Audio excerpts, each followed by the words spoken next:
Pessoal, eu vou fazer uma sugestão, assim, para a gente tocar para o próximo grupo já, G10, o Jorge, e para a gente aproveitar bem o tempo, pode ser? Ou, não sei, para não ser, assim, positivo, né? Alguém tem algum comentário que queira fazer agora, nesse momento, especificamente, sobre a apresentação da Viviane? Acho que é melhor todo mundo no final, porque acho que todo o trabalho vai ter alguma coisa a debater, né? Perfeito. Essa é a proposta. Todo mundo se aprumou para fazer hoje e consegue apresentar, e a gente começa o debate aqui e termina até no grupo. Beleza. Eu estou vendo aqui, até quero agradecer, eu estou olhando aqui, não é falta de atenção, tá? Eu estou acompanhando a interação nos grupos. A gente tem um monte de grupo aqui, ó, tá?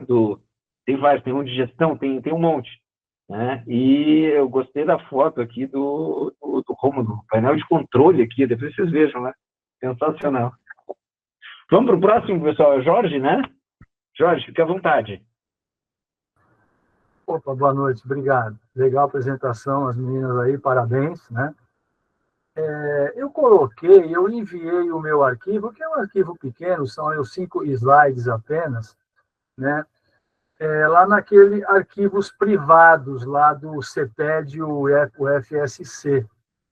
Eu mandei para ali, não sei se tem como eu puxar dali.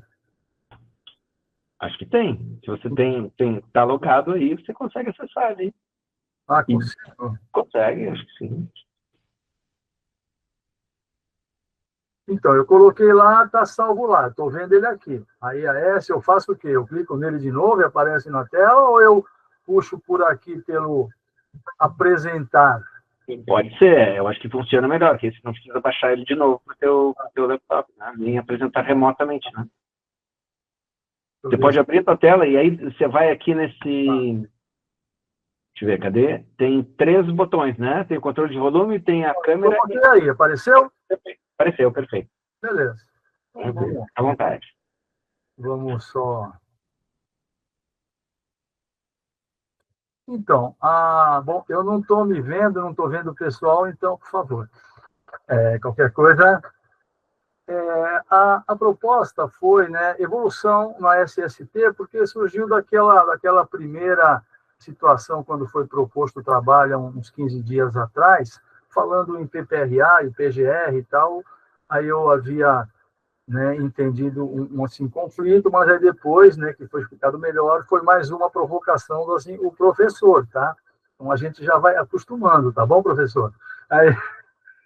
Então, eu quis trazer rapidamente assim, um slide falando aí, né, o PPRA foi assim, um Programa de Prevenção de Riscos Ambientais, NR9, lembrando que a NR9 ela nasceu lá em 1978, né, pela a portaria 3.214, e foi que trouxe as primeiras 28 NRs, né? Então, ela é uma NR lá do seu início, e naquela época ela tinha o título de riscos ambientais. E esse nome ficou assim, a cabeça assim, os profissionais, empresas, né? Sempre relacionando com agentes químicos, físicos e biológicos. Aí foram várias alterações, algumas pequenas mudanças de assim texto, até que o nome PPRA mesmo, né, Programa de Prevenção de Riscos Ambientais, lá em 1994, que foi um grande divisor de assim, águas até para a SST no âmbito das NRs, ele trouxe essa figura de Programa de Prevenção, né? Foi quando ele trouxe esses riscos aí, mais notadamente, né, são os 3 riscos, e o PPRA hoje, embora encontre-se extinto, a NR9 prossegue, só que ela está tendo as suas atualizações através assim, os neoanexos, uma pegada puxando para a higiene ocupacional. A gente percebe que hoje, né, quer dizer, percebe não vê, ela tem lá os neoanexos falando sobre o calor, vibração, e deve seguir numa sequência para todos esses riscos, acompanhando mais ou menos o que a gente tem na NR15. Embora na NR15 fale sobre sobre limites de exposição, as qualificações, enfim. A NR9 continua existindo, o PPRA não. Na época, eu lembro bem que quando saiu lá em dezembro de 94, foi no apagar das luzes desse 94, e que foi a partir de então que começaram a surgir os diversos programas, que hoje o pessoal fala aplicativo, né? Aqueles programas para poder fazer gestão disso aí, né? Então, hoje, o software mais usado para essa gestão é o SOC, acho que não tem problema falar o nome aqui, mas tem vários outros, né? SGG, tem o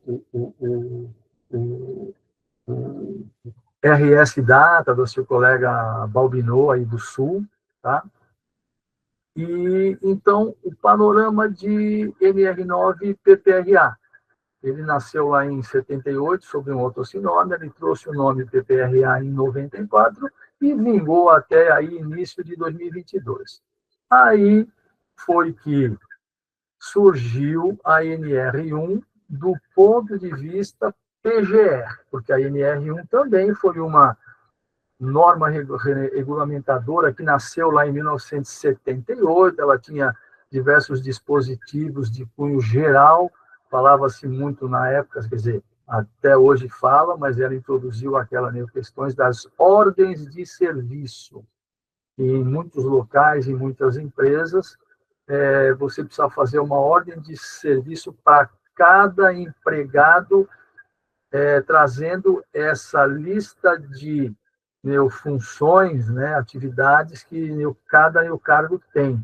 E nessa lista você associa risco, associa medidas de proteção coletiva, individual, e o funcionário, o empregado, assina que recebeu essa ordem de serviço, onde também, dependendo do modelo usado, coloca todas as obrigações que ele tem de cumprir a normalização, procedimentos internos, enfim.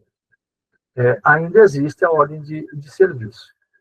E, então, a grande virada de chave, né, como eu coloquei ali, da NR1, foi justamente, né, a revisão que aconteceu através lá da portaria 6.730, que foi em 2020, mas que teve as suas, né, aplicações postergadas um pouco, e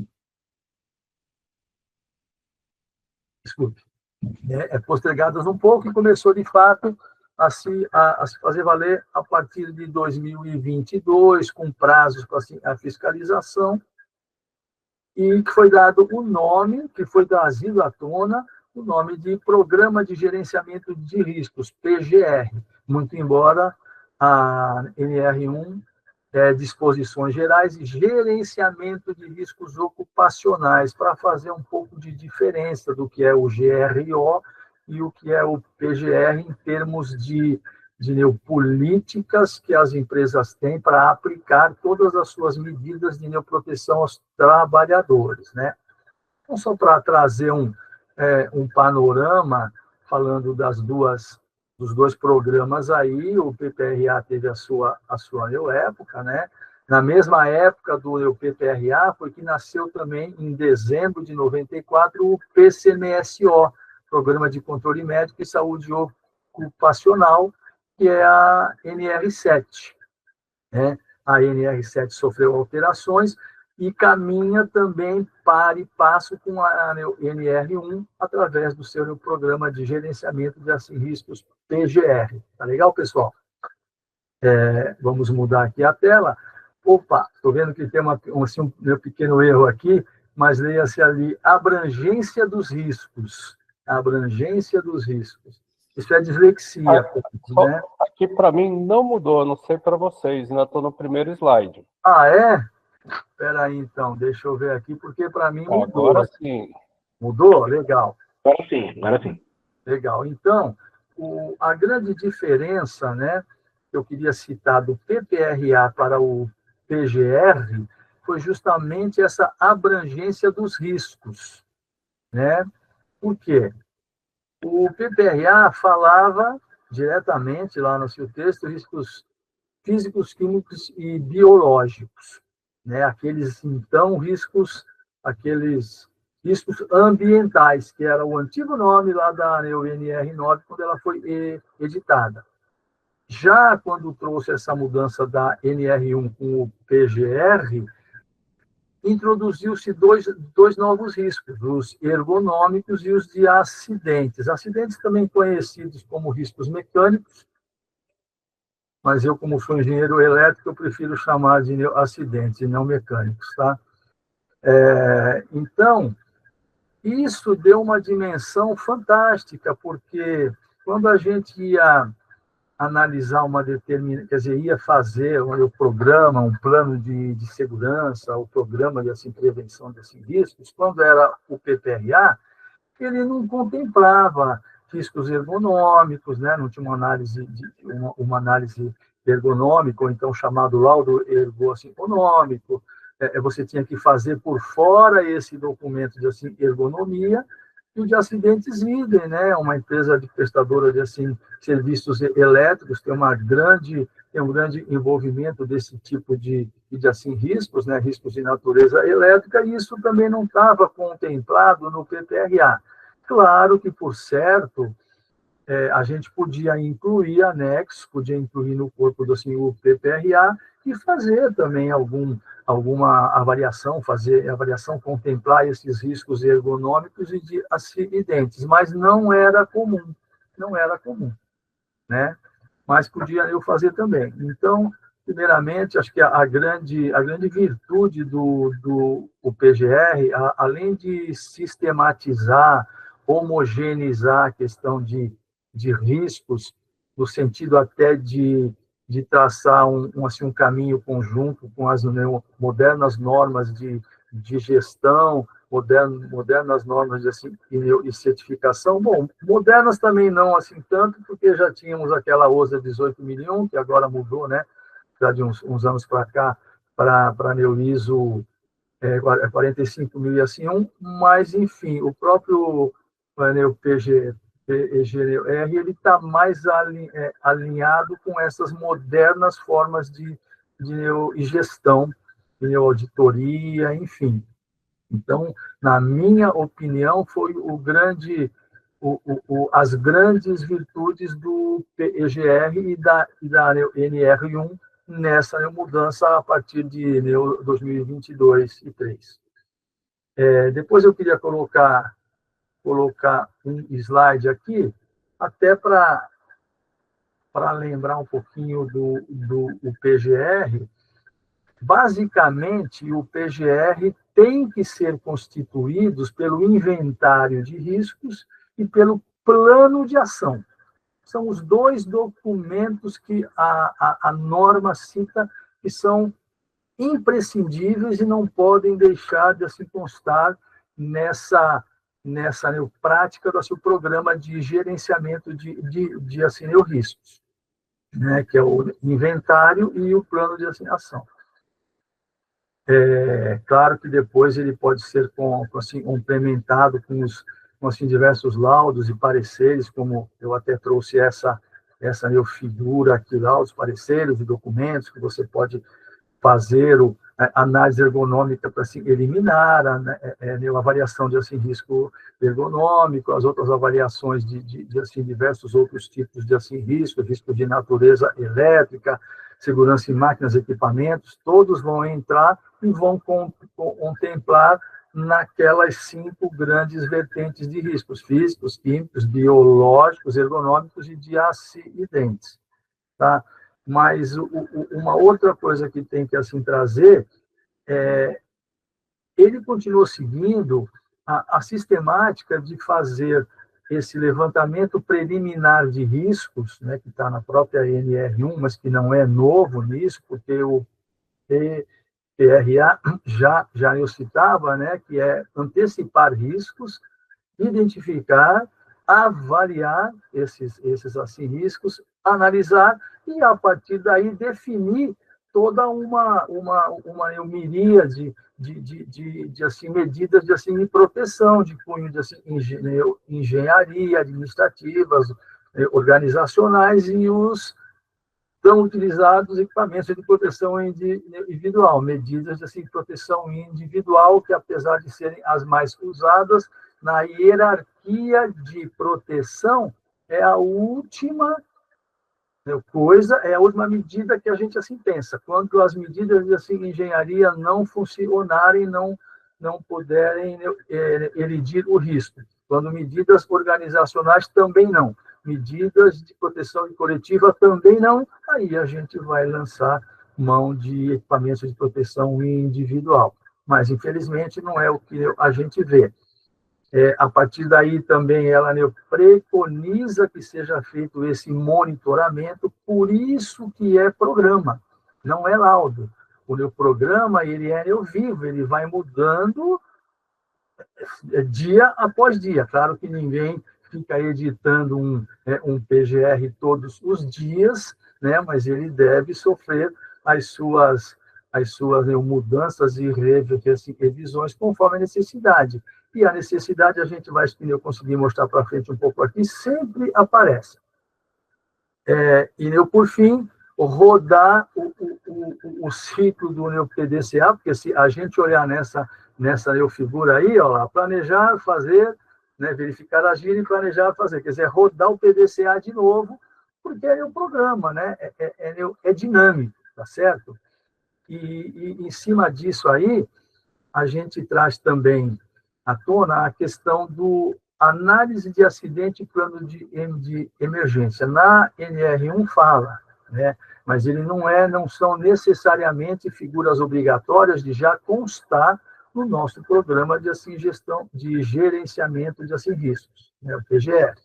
Ele sim tem que virar ou um procedimento, uma instrução para poder compor o gerenciamento de riscos ocupacionais, tá? Porque, inclusive, quando é que deve ser revisado o PEGR? Qual a prática de mercado que a gente vê? O pessoal fala, todo ano você tem que revisar o PGR, tem que atualizar o PGR. Mas não é assim. Ele pode ser necessário revisar no próximo mês que você assim faz. Por quê? Pode ter acontecido um acidente, e o acontecimento de um acidente já mostra que o nosso gerenciamento está falho, e já indica, então, que o nosso plano, o nosso programa de gerenciamento de riscos, o PGR, precisa revisar. Já aconteceu um acidente. Não vamos nem entrar naqueles modelos do dominó, o queijo isso, que passa as diversas medidas de proteção, as barreiras, e aconteceu o acidente. Mas é exatamente isso. A gente faz um programa, acontece um acidente, opa, peraí, falhou. Se falhou, ele precisa ver revisão. Então, essa questão de a cada ano, a cada 12 meses é que precisa fazer a revisão, editar de novo, assinar, mandar para a empresa. Não.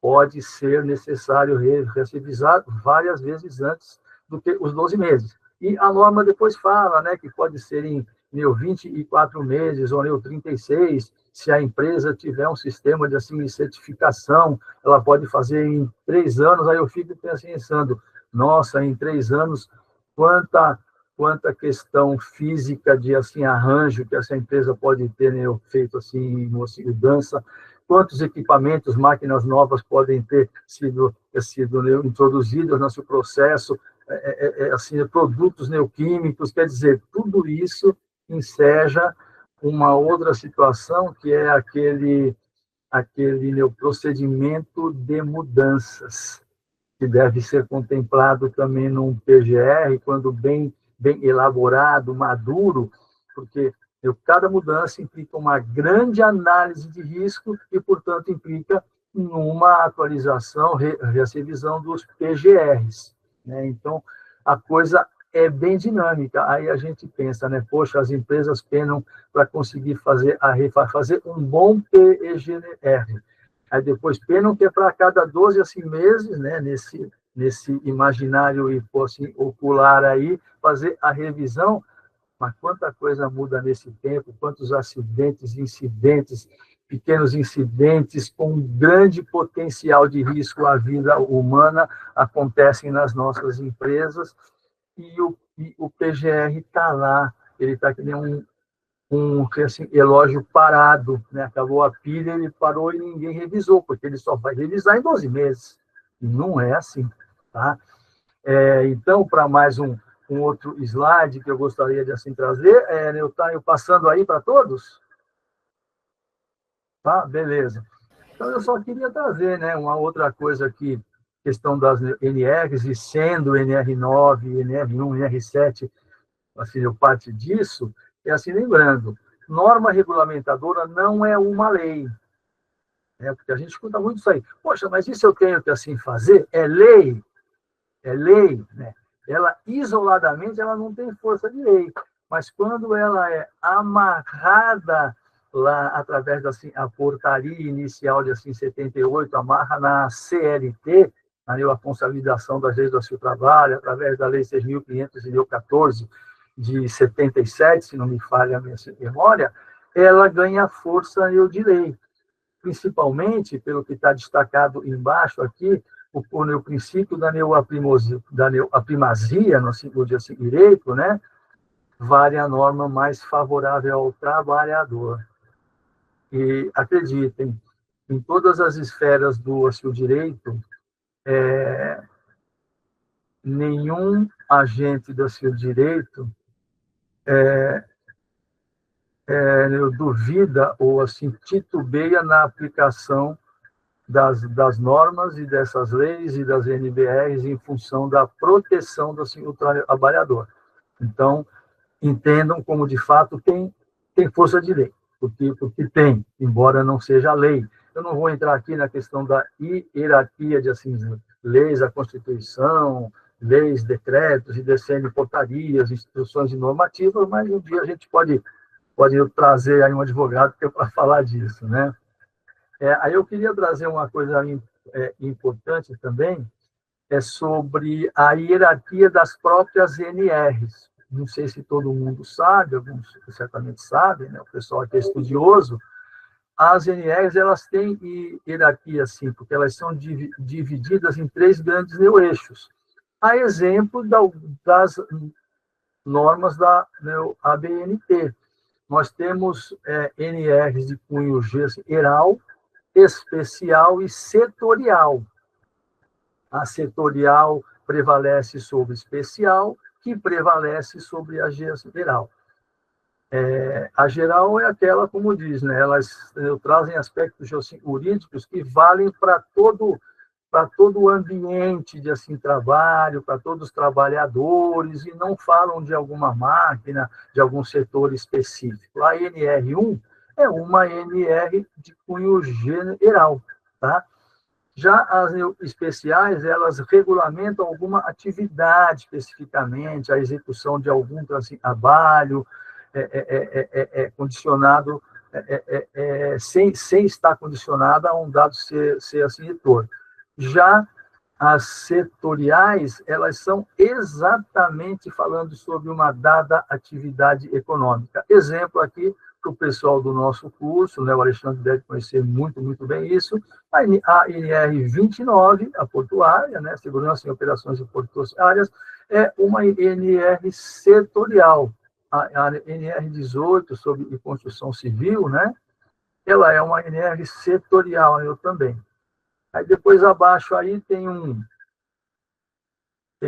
uma tabela de assim, classificação que fala, né, quais são as normas gerais, as normas especiais, as normas setoriais, e traz as 2 normas que foram revogadas aí, a NR2 e a NR 27, tá? Então, a ideia da nossa apresentação seria essa aí, trazer essas discussões, falar um pouquinho lá desse avanço que representou o PGR dentro do gerenciamento de riscos ocupacionais, tá? Porque tem algumas coisas que, de repente, não entram assim, em um PGR, e o exemplo que eu dou você vai fazer uma análise de assim, risco, você vai lá na empresa, seja a sua, que você é responsável, ou seja de um cliente seu, você aí pergunta, Vocês têm o alvará do Corpo de Bombeiros, você tem o CLCB do Corpo de Bombeiros, porque esse é um indicador que aquela instalação foi, eu vi assim, historiada, atendeu normas de proteção, de neoprevenção e neoproteção e combate ao incêndio.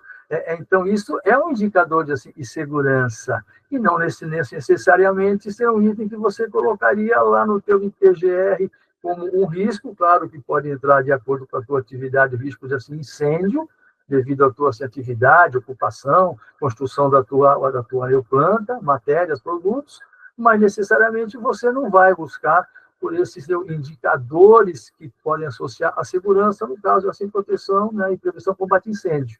Ou seja, ela é bem ampla nesse aspecto, PGR e GRO, que é um gerenciamento maior. E quando falar incêndio, tipo assim, que foi trazido pela sua colega, lembrando aquele grande incêndio que tivemos ali na Alemoa, que até hoje nos causa arrepio quando a gente lembra o que foi aquilo que poderia ter sido, né? Então, foi essa ideia, trazer essas discussões, dar uma pincelada geral, e o PGR hoje ele é indiscutível a norma que faz nascer todo um sentimento de necessidade de conscientização e a preocupação e ações com a segurança e saúde dos trabalhadores. É isso que eu queria trazer, gente. Espero ter atendido a minha proposta inicial aí. Obrigado. E depois ficamos à disposição no que a gente puder ajudar com alguma dúvida aí, senão a gente busca aí os colegas todos para poderem opinar, claro. Obrigado. Ô, Jorge, disponibiliza o PowerPoint. Estou disponibilizando sim, eu só vou fazer as correçõezinhas ali, aí eu mando.